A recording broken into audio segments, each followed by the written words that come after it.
All right, Pastor Nathan Eck with your hashtag Better Together Devotion for today. So this week, I want to talk about numbers.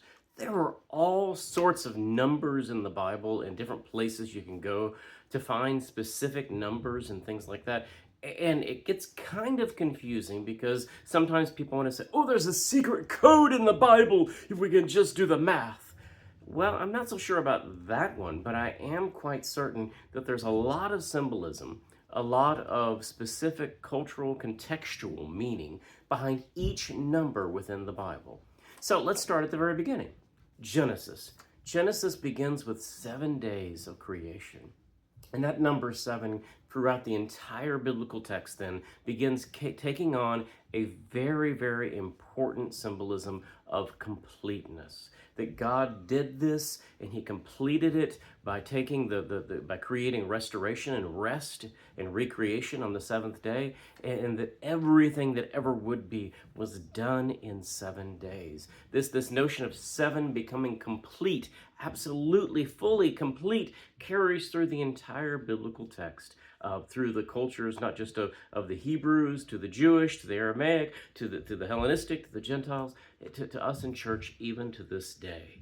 7 is seen as an important number. Even in our culture, we have 7 days in a week. Well, why is that? Well, a lot of it has to do with this idea of a completeness, of a measurement that is done, that is complete. Jesus used this in Matthew as he was asked a question by Peter. Peter asks Jesus this question as Jesus is teaching about forgiveness and stuff. He says to Jesus, he says, Jesus, how many times should I forgive someone? How many times should I forgive someone who's offended me or hurt me or done something to me? And Jesus says, oh, not just 7 times, because Peter offers the number 7. Should I do it 7 times?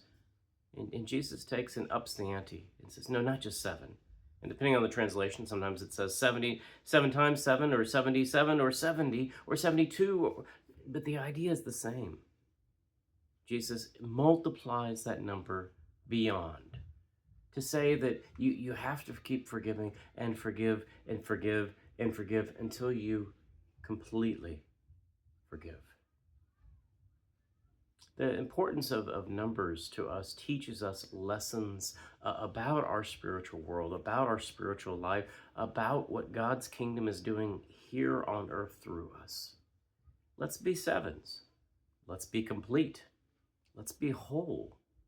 Let's be a people who strive to forgive and offer new beginnings 7 times 70, or 77 times, or whatever a number works for you that imagines to you that you are going to do complete, whole shalom. This is Pastor Nathan Decker encouraging you to think about the number 7, especially in times when you're having difficulty forgiving someone else. Take steps, maybe 7 of them, maybe more than 7, but get to the place where you can offer forgiveness completely, and we'll be better together. Amen.